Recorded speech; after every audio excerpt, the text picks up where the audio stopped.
आपका स्वागत करता हूं दोस्तों आज जो मैं वीडियो बनाने जा रहा हूं, जो मेरी पहली वीडियो थी किडनी ट्रांसप्लांट के ऊपर, जो मैंने बनाई थी कि मेरी किडनी कैसे ख़राब हुई थी और मेरा डायलिसिस पे क्या प्रॉब्लम आई थी, और डायलिसिस करने के बाद जब मेरा ट्रांसप्लांट का टाइम आया तो वहाँ मुझे क्या क्या डॉक्यूमेंट और क्या क्या प्रॉब्लम फेस करनी पड़ी थी वहाँ तक का तो मैंने आपको पार्ट बता दिया था कि डीएनए टेस्ट तक, कि डीएनए टेस्ट तक जो मेरी रिपोर्ट आई थी तो उस पर क्या प्रॉब्लम आ गई थी। प्रॉब्लम तो कुछ नहीं आई थी दोस्तों, लेकिन उस टाइम क्या था, वो ईएसआई के थ्रू मुझे अप्रूवल मिलने वाला था।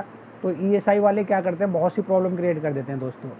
उसमें क्या होता है कि आपका अप्रूवल कभी मिलता है, कभी मिलता नहीं है, कभी वो समय पे देते नहीं हैं। तो दोस्तों मेरा तो सब कुछ बहुत हुआ, तो धीरे धीरे धीरे होता चला गया। अब क्या हो गया था, ट्रांसप्लांट की हमें डेट मिल चुकी थी 14 जनवरी 2019। तो दोस्तों मैं अपनी कहानी थोड़ा सा बैक करता हूँ, थोड़ा सा पीछे ले जाता हूँ। 14 जनवरी से थोड़ा सा पीछे जाता हूँ मैं, 10 जनवरी की बात पा जाते हैं। 10 जनवरी से पहले की मैं बता देता हूँ, हमें कुछ टेस्ट करवाने थे। HLA test, DNA test. DNA test इसलिए करवाने थे क्योंकि मेरे फादर इन लॉ मुझे किडनी दे रहे थे। फादर इन लॉ का कैसे पता चलेगा कि मैं मेरे फादर इन लॉ हैं, तो इसलिए उन्होंने डीएनए टेस्ट के लिए कहा था। डीएनए टेस्ट में क्या होता है दोस्तों, मेरा ब्लड लिया था और मेरे सन का, मेरी वाइफ का और मेरे फादर इन लॉ का। उन्होंने क्रॉस मैचिंग कैसे की थी, मेरा क्या था मेरे वाइफ से, मेरी वाइफ का क्या मेरे सन से, ठीक है, और जो मेरी वाइफ का और मेरे फादर इन लॉ का, तो उन सब का जो रिपोर्ट आई थी सब पॉजिटिव, सब जेन्युइन थे कि हाँ भैया ये सब आपस में फैमिली हैं, कोई बाहर का नहीं है। क्योंकि दोस्तों क्या होता है कि जो ये किडनी का बहुत सारा लफड़ा चलता है ना, कि वो लफड़ा इन द सेंस ये है कि फ्रॉडबाजी बहुत है कि कौन किडनी किसको दे रहा है, कौन क्या क्या नहीं दे रहा। तो उसी के ऊपर दोस्तों ये सब चीज़ टेस्ट होते हैं। तो दोस्तों यहाँ तक हमारा टेस्ट हो चुका था। अब टेस्ट होने के बाद हमें ट्रांसप्लांट की डेट भी मिल चुकी थी। ट्रांसप्लांट से पहले एक मीटिंग होती है दोस्तों, वो बहुत ही इंपॉर्टेंट मीटिंग होती है। उसमें फैमिली के सब मेम्बर को बुलाया जाता है और वो बोर्ड की मीटिंग होती है। वहाँ के लोकली जो बोर्ड होते हैं वो एक मीटिंग अरेंज करवाते हैं, और डोनर से भी पूछताछ होती है, मेरे से भी, और जो डोनर की वाइफ है उनसे ही पूछा जाएगा, और जो डोनर के रिलेटिव है उनसे ही पूछा जाता है। उसमें क्या पूछा जाता है दोस्तों, मैं ये आपको उस वीडियो में बता देता हूँ। उसमें क्या क्वेश्चन आता है, उसमें ये पूछा जाता है कि आप अपनी स्वेच्छा से किडनी दान करना चाहते हैं। ये ऑपरेशन बड़ा ख़तरनाक होता है, इसमें जान भी जा सकती है।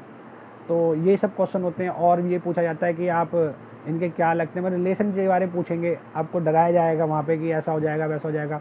बहुत से केस मैंने देखे हैं कि वो मीटिंग के बाद वो लोग एग्री नहीं होते, बोर्ड मीटिंग जो होती है उसके बाद वो डर जाते हैं कि नहीं नहीं नहीं हम नहीं देंगे, क्योंकि वो क्वेश्चन ही बहुत ऐसे टिपिकल करते हैं।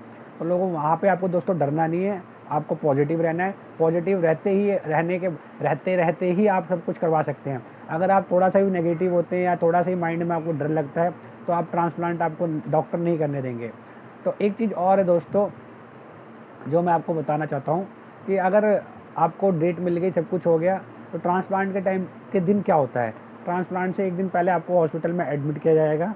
एडमिट करने के बाद आपके सारे टेस्ट दोबारा किए जाएंगे। नॉर्मली टेस्ट होते हैं वो CBC, urine routine, creatinine, LFT, TFT, और जो ऐसे सेम डोनर के होंगे। उसके बाद एक दिन पहले, जैसे कि आप ट्रांसप्लांट पे, तो रात को डायलिसिस भी किया जाएगा। जिसके डायलिसिस, जैसे मेरा डायलिसिस होता था, रात को वो डायलिसिस पे लेके गए। रात को जब वो डायलिसिस पे ले गए तो उस टाइम दोस्तों एक प्रॉब्लम मेरे सामने आ गई थी। प्रॉब्लम ये हुई थी, जैसे मेरा डायलिसिस जब रात को हो रहा था, अराउंड 1:30 से 2 बजे के बीच में डायलिसिस हो रहा था।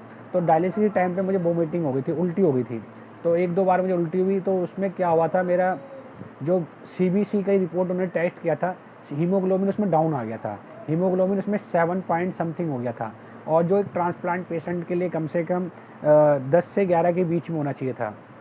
तो एक प्रॉब्लम तो दोस्तों ये आ गई थी मेरे सामने कि अब ट्रांसप्लांट होगा कि नहीं, मुझे तो पता नहीं था। लेकिन जब रिपोर्ट अगले दिन बातचीत चल रही थी डॉक्टर, तो मॉर्निंग में क्या हुआ, जब उन्होंने दोबारा मेरा टेस्ट किया तो मेरा हीमोग्लोबिन प्रभु की कृपा से सही हो गया था, मतलब 10-11 की रेंज में आ गया था। तो डॉक्टर ने ओके कर दिया था। और फिर उसके बाद डॉक्टर एक चीज़ और करते हैं, जैसे कि मेरा हाथ है, मैं आपको एकदम प्रैक्टिकली बता देता हूँ। इसमें आप देख सकते हैं ये पिछला बना हुआ है, पिछला दिखाई दे रहा है ना आपको, ये वाला, ये लाइन से जो आ रही है। और इस पिछला में क्या करते हैं, वो एक टेप लगा देते हैं पूरी, और टेप लगाने के बाद पट्टी कर देते हैं। और पट्टी करने के बाद यहाँ से यहाँ तक वो पूरा बैंड कर देते हैं। बैंड करने के बाद इस पर वो लिख देते हैं फिक्चुला। क्योंकि क्या होता है कि इनके जब ऑपरेशन नहीं है, कोई नर्स है, उन्हें पता नहीं होता, क्योंकि हमारा इससे ब्लड ले नहीं सकते, कुछ नहीं कर सकते। तो उन्होंने एक टेपिंग कर दी थी इस पर पूरे मेरे हाथ पे। तो दोस्तों जब टेपिंग हो गई थी, ऐसी सेम टेस्ट मेरे फादर इन लॉ का हुआ था, वो मेरे सामने वाले उसमें थे, वार्ड में, आईसीयू वार्ड में था, आईसीयू जो नॉर्मली वार्ड होता है वहाँ पे रूटीन चेकअप वाला। तो अब यहाँ पर 14 जनवरी की सुबह-सुबह वो लोग हमको ऑपरेशन थिएटर में ले गए। तो वहाँ तक का मुझे अच्छे से याद है। ऑपरेशन थिएटर में ले गए, उनके बाद उन्होंने पूछा मेरे से कि कोई दिक्कत, कोई घबराहट तो कुछ नहीं है? मैंने सर नहीं, कोई प्रॉब्लम नहीं है, सब कुछ ठीक है। जब ऑपरेशन थिएटर में ले गए, ऑपरेशन थिएटर में ले जाने के बाद उन्होंने बेड पे लेटा दिया, ऊपर एक बड़ी सी लाइट ऐसी जली और उन्होंने उसके बाद एक इंजेक्शन मेरे यहाँ पे लगाया था। इंजेक्शन लगाने के बाद दोस्तों पता नहीं रहता, एकदम शून्य रहता है, उसके बाद कुछ नहीं पता चलता क्या होता है।